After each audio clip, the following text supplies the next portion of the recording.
पण दिवाळीनंतर लवकरच तुम्हाला ती लग्नाची न्यूजही देईलच मी.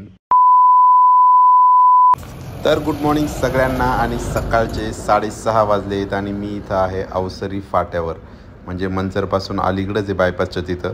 तिथून आता जायचं आहे निरगुडसरला. आता निरगुडसरला जायचं म्हटल्यावर मला शाळेचा टायमिंग आहे 7 वाजता, त्यामुळं जे वाहन भेटेल त्यात लिफ्ट घेऊन मी निरगुडसरला पोचतो. आणि हे सकाळचं बाहेरचं वातावरण बघा, छान वातावरण झालं आहे. आणि मी या दुधाच्या टँकरमध्ये चाललो आहे, कारण 7 वाजता गाडी आहे आणि मला 7ला तिथं पोहोचायचं आहे, त्यामुळे हे पर्याय निवडावा लागतो. तर आजारी असलं तरी जेवायला तर लागतं, आणि चांगलं जेवायला असेल तरच आपण लवकर बरं होऊ शकतो.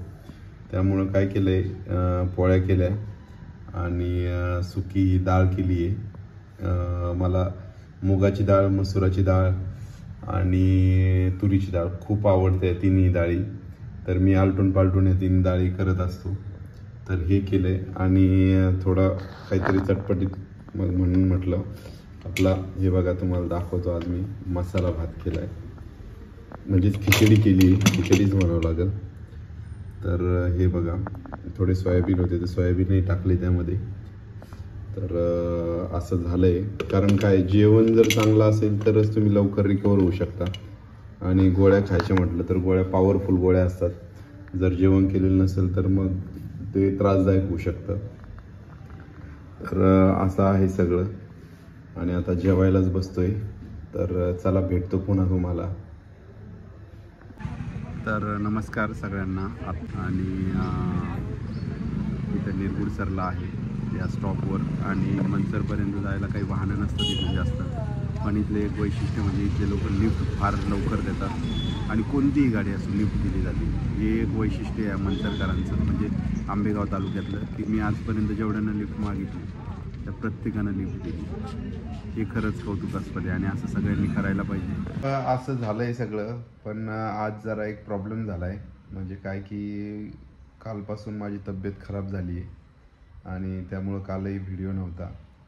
तर सकाळी पुन्हा तुम्ही पाहिलंच आहे की खूप सकाळी उठून जावं लागतं. आणि आता दसरा आला की आपल्या गावात थंडी येते, आणि थंडी पण वाढली, आणि मला सर्दी, ताप, डोकं सगळंच दुखायला लागलं आहे.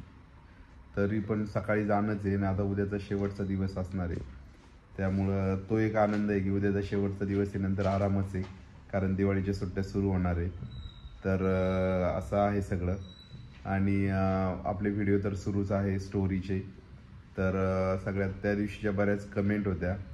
तर एका ताईची कमेंट होती की त्यांचे मिस्टर पण, मिस्टरांचे विचार पण माझ्यासारखे, आणि त्यांच्यावर परिस्थिती पण तशीच आली होती की, आणि त्यांचे मिस्टर देवाघरी गेले. खूप वाईट वाटलं ताई ऐकून.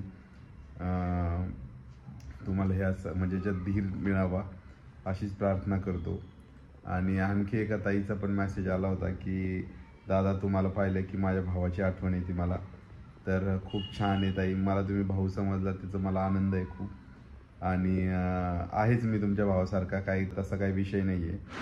आणि हे सगळं बऱ्याच कमेंट होत्या. एक दत्ता वानखेडे नावाची ID आहे, त्यांच्या कमेंटला रिप्लाय देणं नव्हतं झाला. तर ताईने विचारलं होतं पॅन कितीला घेतला. तो पॅन मॅडम ताई तो DMartमधून आणला आहे, स्वस्त आहे, 230 का 40 रुपयाचं आहे काहीतरी. तर तिथं मिळून जाईल तुम्हाला तो जर घ्यायचा असेल तर. आणि मलाही छान वाटला तो पॅन पोळ्या करायला, मी पहिल्यांदाच त्याच्यावर पोळ्या केल्या.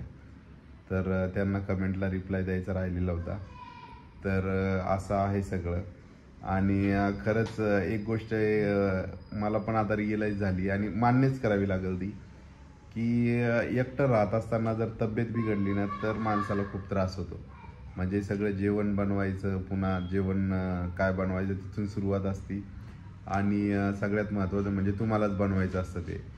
तर हे सगळं करायला थोडा त्रास होतो आजारी असल्यावर. तर लग्न तर करणं खूप गरजेचं आहे. अशा वेळेला तरी जाणवतं की आता पूर्वी कसं होतं की म्हणजे मागच्या काही महिन्यात की आई वडील सगळे इथं होते सुदर्शन, तर त्यामुळं मी काय जेवण दोन्ही वेळेचं तिकडंच असायचं, आणि तिकडं असल्यामुळं काही जाणवलं नाही. पण नेमकं जेव्हा गरज होती तेव्हा ते काम सुरू झालेलं नव्हतं आपलं, आणि आता खरी गरज असताना ते गावाकडे गेलेत. त्यामुळं थोडा त्रास होतो आहे. पण दिवाळीनंतर लवकरच तुम्हाला ती लग्नाची न्यूजही देईलच मी. तर ती आहेच आहे. आणि खूप म्हणजे खूप पॉझिटिव्ह कमेंट होत्या. कारण मी त्या दिवशी ह्याचं बोललो होतो,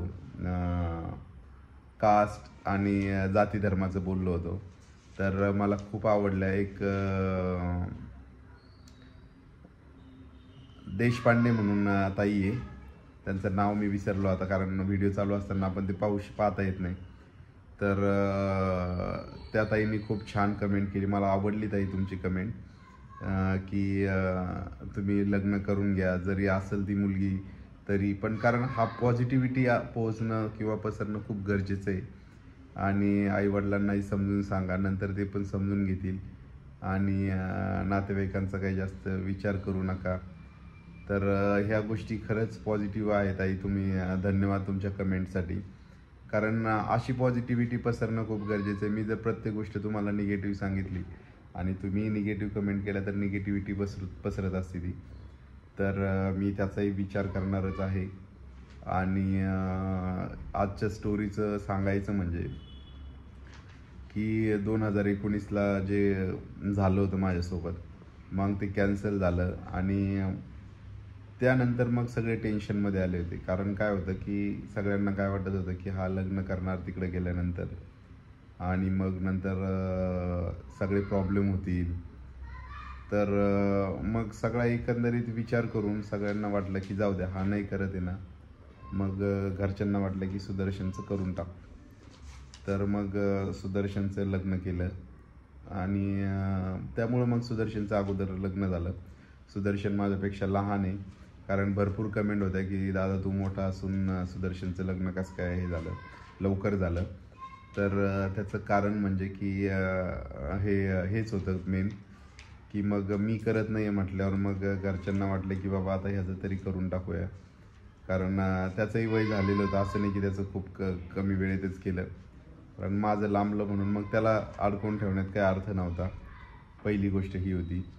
आणि तुम्हाला माहीत आहे की नाही माहीत नाही, पण मामाचीच मुलगी केलेली आहे. वैष्णवी मामाचीच मुलगी आहे, माझ्या सख्या मामाची. तर मग ते नात्यात असल्यामुळं मग काय पटकन ठरलं आणि लगेच लग्न झालं. लग्न खूप छान झालं. ते पण सुदर्शनचं लग्न खूप छान झालं. त्याचे व्हिडिओ त्याने टाकले की नाही काय माहिती त्याच्या यूट्यूबला. तर तो टाकू शकतो, जर असतील त्याच्याकडे तर टाकेलही तो. पण तेव्हा काही त्याचं चॅनल वगैरे काही नव्हतं. चॅनल आत्ता सुरू झालं. तर मग त्याचं लग्न झाल्यामुळं मग मी पण निवांत झालो. आणि निवांत झालं म्हटल्यावर मग काय की आता एकाचं झाल्यावर, निवांत झाल्यावर काय होतं माणसाला की बाबा असं वाटतं मग ठीक आहे, आता आपण जेव्हा करायचं तेव्हा करू शकतो. आणि तसं करता करता खूप वेळ निघून गेला आहे माझाही. पण ठीक आहे, आता नाही वेळ निघून जाणार, कारण मलाही जास्त वेळ थांबायचं नाही आहे आता. तर ते पार पाडायचंच आहे. तर लग्नाचे व्हिडिओ, तर आता लग्न कसं करायचं इथून सुरुवात आहे. कारण की जरी करायचं म्हटलं तरी मला तरी वाटतं की आता कोर्ट मॅरेज हाच एक पर्याय आहे. किंवा आता मोठं लग्न तर करणं एवढं संयुक्तिक होईल की नाही माहीत नाही मला, किंवा तेवढं करायला पाहिजे की नाही हाही प्रश्न आहे. पण करायचं आहे हे नक्की आहे. आणि बाकीचे अपडेट्स तर मी तुम्हाला देतच राहील व्हिडिओच्या माध्यमातून. तर आज ही तर स्टोरी आजची इथंच थांबवतो आहे मी. उद्याची स्टोरी सांगतो आहे. कारण काय माहिती आहे का, डोकं दुखतं आहे ना, तर असं मागचं सगळं रिवाइंड करायला मला थोडा जरा त्रास होतो आहे. की स्टोरी आज जास्त काही सांगता येत नाही आहे मला, म्हणजे काय काय घडलं आहे ते. तर त्यामुळं आजचा व्हिडिओ इथेच संपवतो. तर तुम्ही जो रिस्पॉन्स देताय आणि कमेंट करताय, आणि कमेंट पुन्हा करा यावर सुद्धा, तुम्हाला काय वाटतं काय नाही. तर भेटूया पुढच्या व्हिडिओमध्ये. तोपर्यंत बाय बाय.